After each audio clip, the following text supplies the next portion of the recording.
Welcome to my next vlog. आजको भ्लगमा चाहिँ हामी जाँदैछौँ ताप्लेजुङ पाथिबाट। अनि आज डे 1 मा चाहिँ हामी जानेछौँ धरान। दिल्लीसम्म चाहिँ हामी भेडासम्म जानेछौँ। अनि दुईवटा राइड छ हामीसँग। अनि हामी टोटल 3 जना छौँ। अनि अब हामी यहाँ ट्रिप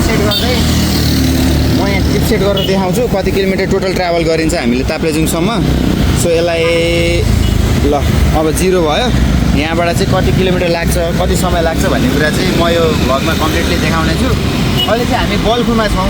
यसपालि हामी सिन्धुलीको बाटो नगइकन कुलेखानी हुँदै हेटौँडा झरेर हेटौँडाबाट भिमान गएर अनि भिमानबाट चाहिँ धरान जाँदैछौँ। सो मेरो भ्लग हेर्दै राख्नु होला। I will be showing you the updates है त।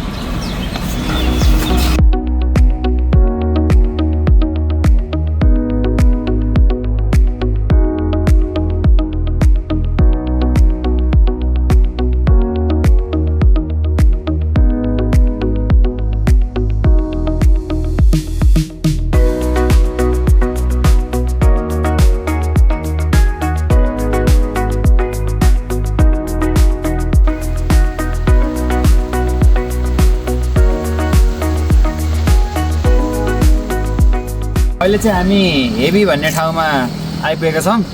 अनि हामी आएको चाहिँ यो माथिल्लो बाटो हो। हामी फर्पिङबाट माथिल्लो आएर आएको बाटो चाहिँ हो। अनि तपाईँहरू सिस्नेरीबाट आउनुभयो भने चाहिँ तलबाट आएको बाटोबाट तपाईँहरू आउन सक्नुहुन्छ होइन।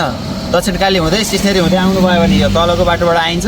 र फर्पिङ माथिबाट आउनुभयो भने चाहिँ यो स्याउली बजार हुँदै हुमाने बजार हुँदै आयो भने चाहिँ यहाँनिर हेभी भन्ने ठाउँमा आएर भेट हुन्छ। माथिबाट आउँदाखेरि एकदम राम्रो बाटो छ। लगभग तपाईँको 95% नै पिच जस्तो छ। कतै कतै ढलान गरेको छ। 5% मात्र अलिअलि अफरोड होला। बाटो चाहिँ एकदम साँघुरो छ अनि एकदम तिखो घुम्टीहरू छ। त्यसैले तपाईँहरू आउँदाखेरि चाहिँ एकदम एक्सपिरियन्स राइडर लिएर आउनु होला है। जो पाए त्यही नचलाउनु होला। अनि एकदमै साँघुरो मोडहरू छ। अहिले हामी बिहानमा आएको भएर चाहिँ त्यस्तो साह्रो गाडीको चापहरू चाहिँ छैन। हामी 1 घन्टा 8 मिनटमा बल्खुबाट चाहिँ यो हेभी भन्ने ठाउँमा आइपुग्यौँ है त। अब हामी खाजा खानको लागि चाहिँ यही बाटो अगाडि फलो गर्दै हामी हेटौँडा जान्छौँ। अगाडि देखाइदेऊ त बाटो यो।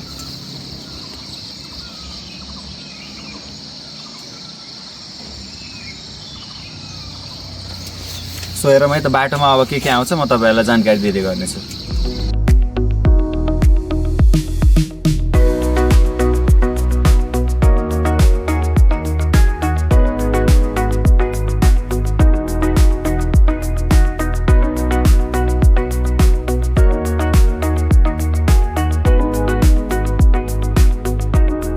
अहिले हामी भीमफेदी नजिकै आइपुगेका छौँ। अनि यो घुम्टीहरू एकदमै साँघुरो घुम्टी छ। एकदमै तिखो घुम्टीहरू छ। हेर्नु है तलबाट यसरी गाडीहरू आउँछ होइन। एकदम रन्केर गाडीहरू आइरहेको हुन्छ। अनि माथिबाट हामी आउँदा चाहिँ यहाँ हेर्नु यहाँ र यहाँ गाडी आयो होइन। अब पुरै आफ्नो साइड च्यापेर आउनुपर्छ है। हेर्नु है एकदमै साँघुरो घुम्टी छ हो। यसरी आफ्नो साइड कम्प्लिटली च्यापेर आउनुपर्छ। अनि यति बेला चाहिँ हाम्रो यो ओह्रालो धेरै भएको भएर अहिले बाइकको ब्रेक तातेर अनि ब्रेकै लाग्न छोड्यो। अनि ऊ त्यहाँ दाइहरू पनि हुनुहुन्छ। उहाँहरूको पनि ब्रेक तातेर अनि लाग्न छोड्यो होइन। हो त्यस्तो हुन्छ। त्यही भएर ब्रेक अप्लाई गर्दाखेरि अगाडि पछाडिको ब्यालेन्स्ड ब्रेक अप्लाई गरेर अनि बिस्तारै आउनु होला। अनि बाइकलाई पनि रेस्ट दिँदै जानु होला। सो द्याट तपाईँहरू एक्सिडेन्टबाट बच्नुपर्छ। यो बाटोमा एकदमै धेरै एक्सिडेन्ट हुने भएर जहाँ चाहिँ यो सावधान एक्सिडेन्ट हुने ठाउँ भनेर लेखेको छ। त्यही भएर तपाईँहरू पनि एकदमै ध्यान पुऱ्याएर आउनु होला। यो बाटो आउँदा मजाको बाटो छ। तपाईँ राइड गर्नु अथवा ड्राइभ गर्नु जेसुकै गर्नु। राइड गर्नलाई चाहिँ एकदमै रमाइलो बाटो छ होइन। एकदमै आनन्दको बाटो छ। तर साँघुरो एकदमै धेरै साँघुरो छ। अनि त्यस्तो कन्फ्युजन हुने ठाउँहरू पनि छैन है। साइनबोर्डहरू पनि प्रपरली दिएको छ। यताबाट हेटौँडा जाने, यताबाट मार्खु जाने कि यताबाट ड्याम जाने कि कता भनेर त्यस्तो कुरामा कन्फ्युज हुनु पर्दैन। अनि बिहानमा चाहिँ एकदमै धेरै बिहानमा हिँड्नुभयो भने गाडीको डेन्सिटी एकदम कम हुन्छ। अब बिस्तारै यो उज्यालो हुँदै जाँदा घाम लाग्दै जाँदाखेरि 7-8 बजेतिरबाट चाहिँ यहाँ गाडीको चाप बढ्दै जाने रहेछ है। सुमोहरू अनि सानो इभी गाडीहरू धेरै चल्छ यता। यो साँघुरो बाटो पनि भएको भएर खासै हेभी गाडीहरू चल्दैन। अनि चार्जिङ स्टेसनहरू पनि बाटोमा रहेछ है। यता धेरै इभी गाडीहरू पनि हिँड्ने रहेछन्। मजाले कमर्सियलाइज भएको रहेछ यो बाटो चाहिँ सानो गाडीहरूको लागि। सो अहिले चाहिँ हामी एकछिन रेस्ट गर्छौँ यहाँनिर। अनि त्यसपछि फेरि हामी लाग्छौँ हेटौँडातर्फ। तल भीमफेदी हुँदै अनि भैँसे हुँदै हामी जान्छौँ हेटौँडा। हेर्दै गर्नु होला मेरो भ्लग।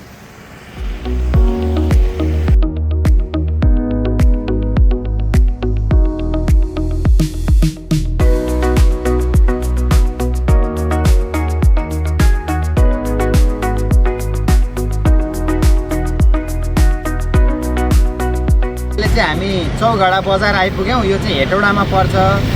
हामी यो साइडबाट आएको हो। यता चाहिँ हेटौडा चोक पर्छ। तपाईँहरू भीमखेतीबाट आउँदाखेरि यता हेटौडा पर्छ। हेटौडा चोकबाट तपाईँहरू लेफ्ट लाग्नुहुन्छ गढी जाने बाटोतिर, अनि यो चौघडा बजारनिर आउनुहुन्छ। अनि यो भनेको चाहिँ पूर्वको लागि गेटवे हो।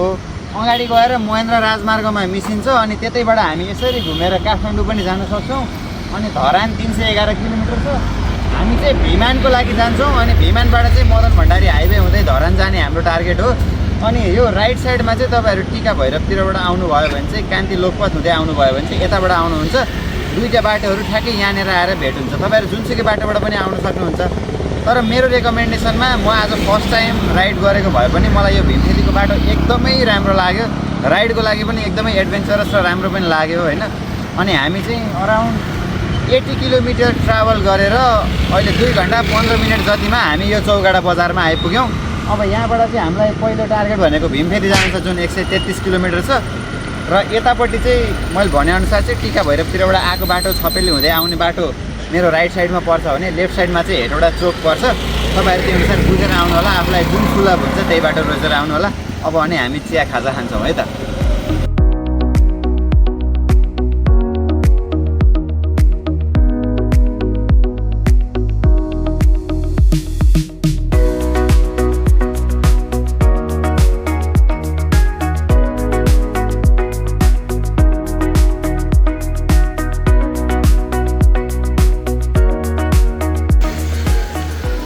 साथीहरू हामी चाहिँ अहिले सिन्धुली बस पार्क आइपुग्यो। अब यो बस पार्कबाट हामी तलतिर लाग्नुपर्छ होला भिमान जान चाहिँ।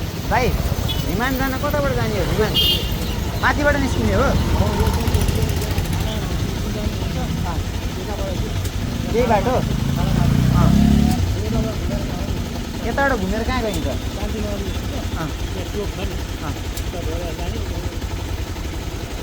यो चोकको नाम के हो त? नगरपालिका चोक। ल बुवा, ल धन्यवाद बुवा। ल हुन्छ बुवा। ल बुवाको भनाइअनुसार चाहिँ नगरपालिका चोकमा छौँ। यो चाहिँ नगरपालिका चोक हो। हामी उता हेटौडाबाट आउँदाखेरि ठ्याक्कै त्यो बाटो आउँदाखेरि यहाँनिर निस्किन्छ। यतापट्टि दाहिनेतिर चाहिँ बस पार्क छ होइन।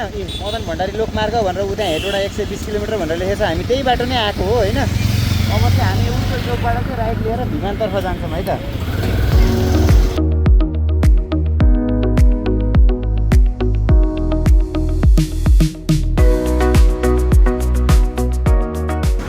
सो फाइनली हामी अहिले भिमान आइपुगिसकेको छौँ। हेटौडाबाट मदन भण्डारी लोकमार्ग लिएर हामी अहिले मेन भिमान चोकमा छौँ, जहाँबाट चाहिँ हामी यो धरानको लागि छुट्टै बाटो छ नि यहाँनिरै। यो चाहिँ धरान जानलाई, गाईघाट जानलाई, कटारी जानलाई यो बाटो हो भने हामी यो बाटो सिधा गयो भने यो चाहिँ बिपी राजमार्ग पर्छ। यो चाहिँ बर्दिवास जान्छ है। तर हामी चाहिँ अहिले धरान जानुपर्ने भएको भएर हामी यो बाटो लिन्छौँ। अब चाहिँ हाम्रो खाना खाने बेला पनि हुन लागिसकेको छ। अलि अगाडि गएर हामी खाना खान्छौँ होला। सो फर ए रिमाइन्डर, यो बाटो जानु होला धरान जानु पऱ्यो भने। अहिले धेरै प्रिफर्ड वे नै यही रहेछ। सो हामी पनि यही बाटो नै जाँदैछौँ है त। ल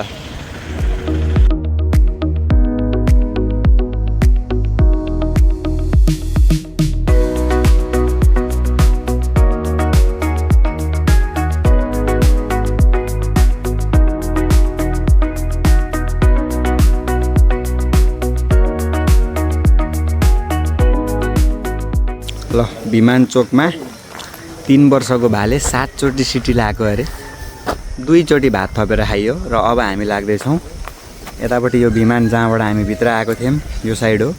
अब हामी जाने चाहिँ यता गाईघाटतिर है। सिन्धुली जिल्ला सकेर अब हामी गाईघाटतिर इन्टर गर्छौँ।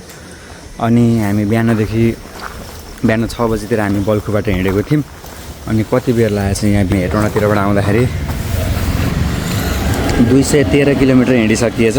र टोटल ट्राभल टाइम भनेको 4 घन्टा 56 मिनट चलाइ। सो एउटै जस्तो लाग्यो। अनि हामीले चाहिँ यता बिपी कोइरालामा चाहिँ यो बिपी हाइवेमा अहिले यो रोसी खोलातिर अहिले बाटो बिग्रेको छ भनेर हामी चाहिँ यो हाइवे ट्राई पनि गरियो। यताटिको महेन्द्र भन्नु आउँछ मदन भण्डारी।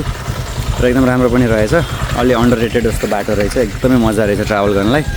सो अब हामी भेट्नेछौँ गाईघाटमा है त ल गाइस।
गाईघाट बजारमा आएर गाईघाट बजारबाट अगाडि लाएर हामीले एउटा चिया बस्ने राम्रै चिया खुवाउनु भयो। यति गर्मी छ थार मरुभूमिमा के गर्मी छ र त्यति गर्मी छ क्या यहाँ यही हालत देख्दै थाहा हुन्छ होइन। विशाल र पाण्डु अब यो हाम्रो सम्धी बाइकमा जानेवाला छन् र यो बाइक अब फेरि मैले आफ्नो बाइक आफैले चलाउनेवाला छु। यत्रो बेरसम्म विशालले चलाइराखेका थिए। गर्मी धेरै छ साथीहरू होइन। गर्मीमा चाहिँ सकेसम्म हाम्रो पनि त्यही भएर धरान नबस्ने, माथि भेटेटार सकेसम्म निस्किने भनेको हो। यही पसिना नआओस्, यस्तो हालत नहोस् भनेर हो। अब भने हामी लाग्छौँ यो बाटोबाट धरानतर्फ।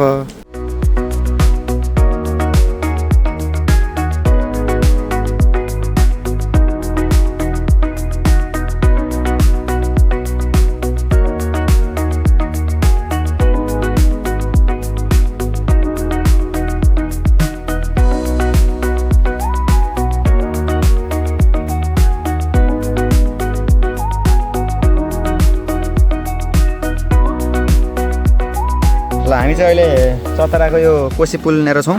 यतापट्टि कोसी बगेर आउँछ। यो कोसी बग्दै बग्दै गएर तल हामीले कोसी ब्यारेजमा देख्ने पनि कोसी यही नै हो।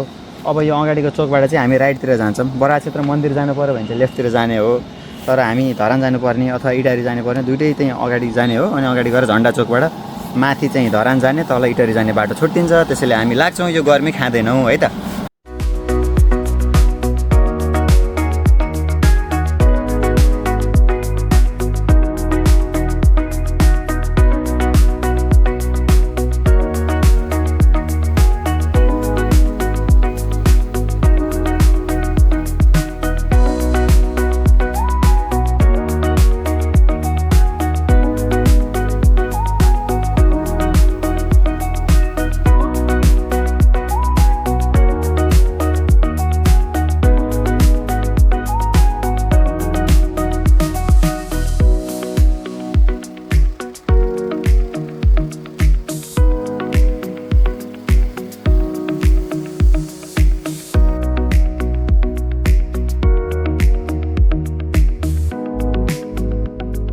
सो धरानको 0 पोइन्टदेखि माथि आएर अलिकति चिया ब्रेक लिएर हामी चाहिँ आज माथि भेटेटार गएर बस्ने प्लान गरिरहेछौँ। अनि we are currently at Dharan अहिले on the way to Dhankuta भनौँ न, यो धनकुटा रोड हो।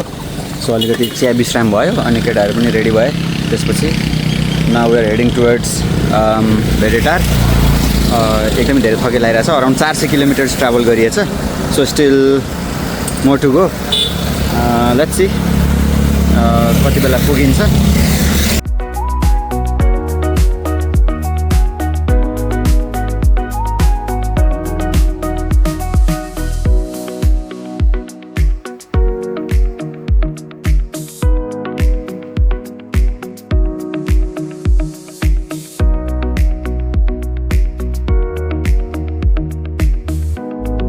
सो डे 1 को लागि आज हामी भेटेटारमा आएर बसिरहेछौँ। हामी यहाँनिर लिङबारीमा आएर बसिरहेछौँ।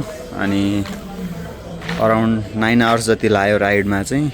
अनि 410 किलोमिटर राइड गरेर आज हामी भेटेटारमा बस्छौँ। अनि भोलि चाहिँ हामी ताप्लेजुङको लागि यहाँबाट निस्किन्छौँ। So this was all about day 1। आज चाहिँ हामी काठमाडौँदेखि यहाँसम्मको यात्रा तय गऱ्यौँ। सो भोलिको पनि अब हामी सायद बिहानै निस्किन्छौँ होला। सो डे 2 को भ्लग चाहिँ मैले छुट्टै लिएर आउनेछु। So this much for day 1। पनि यता पार्क गरेर अहिले हामी लिङबारीमा बसिरहेछौँ। अब एकछिन यता भेटेटारतिर रुम हानेर एकछिन डुलेर अनि त्यसपछि आएर खानासाना खाएर अनि चाँडै सुत्नुपर्छ। सो टिल देन भ्लग मैले अर्को डे 2 को भ्लग पनि I will be bringing soon. हेर्दै राख्नु होला है त। So good night for today.